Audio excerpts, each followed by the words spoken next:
According to UNICEF, India has an estimated 2.2 million children infected with HIV/AIDS.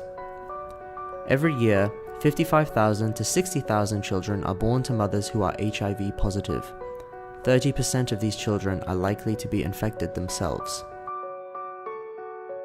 Beyond this data, stigma and discrimination are creating barriers for preventative measures, testing, and treatment services, consequently putting lives at risk. Pooja, founder and president of Faith Foundation, an NGO that works for children and people who are living with HIV/AIDS, shares her experience and insights.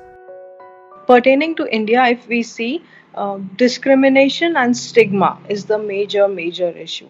Even the family is not really ready or concerned to take care of these children or people, because they still feel that if we touch them, we also get HIV. So that kind of, and then the perception that they have towards people who are living with HIV, so that stigma and the discrimination that is there, that is a major issue with them.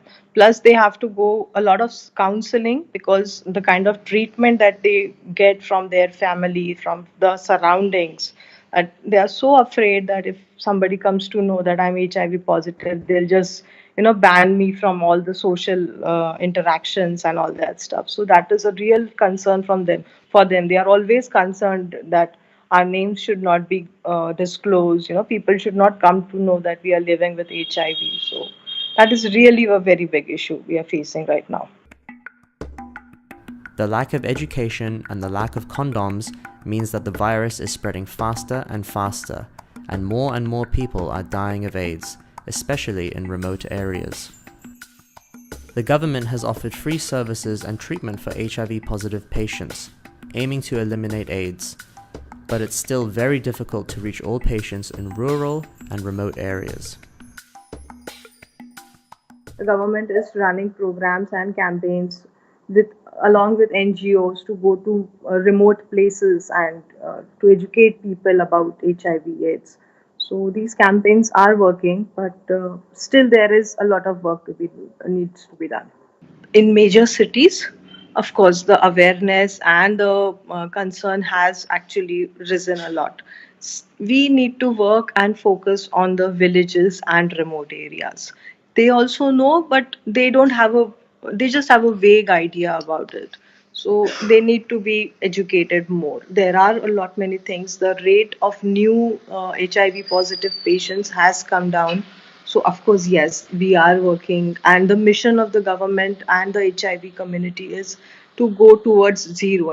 Like no further infections, no further HIV cases. So that is their aim. So actually, they are really working very hard along with the transgender community, because they also need to be involved a lot in this mission.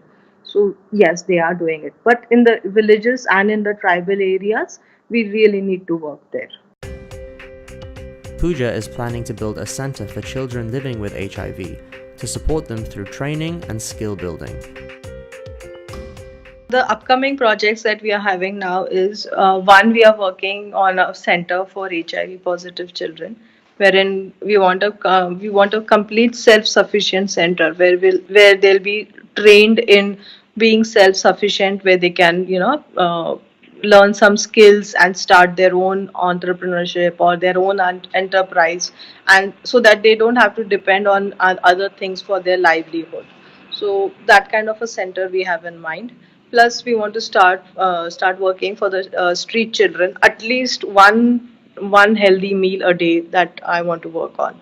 Like, yes, because see, whatever we do, each and every person who's earning, ultimately we are doing it for the 2-time meals that we have. So if they get one healthy meal, so at least their health will be improved. We can work with them and teach them a little bit, some basic education, so that they can at least have a good life in the future. So these two main projects is what we have in mind. Faith Foundation is also facing a lot of challenges while working at a grassroots level, as a lot of people still have a negative perception when it comes to charity campaigns.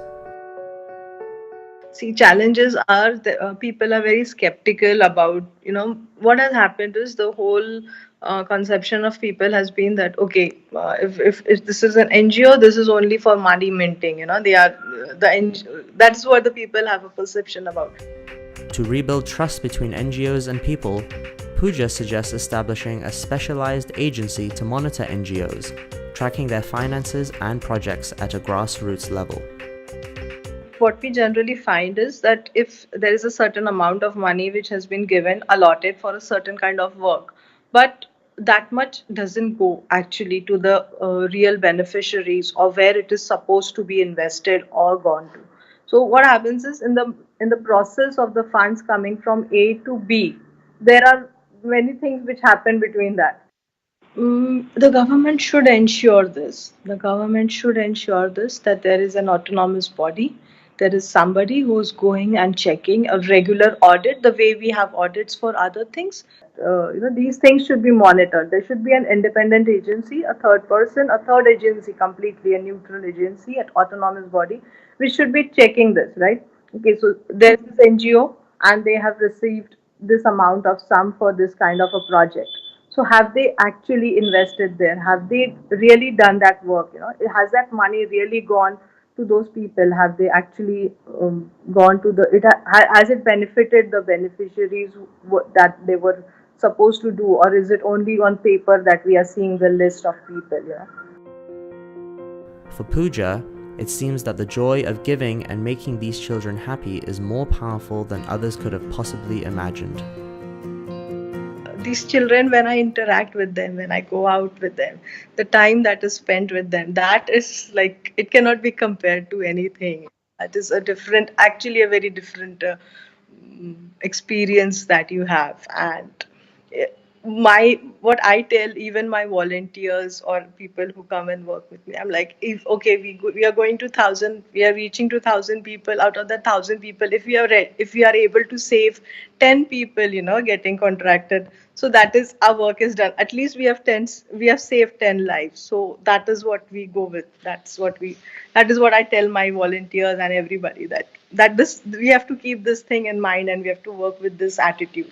We do that, yes.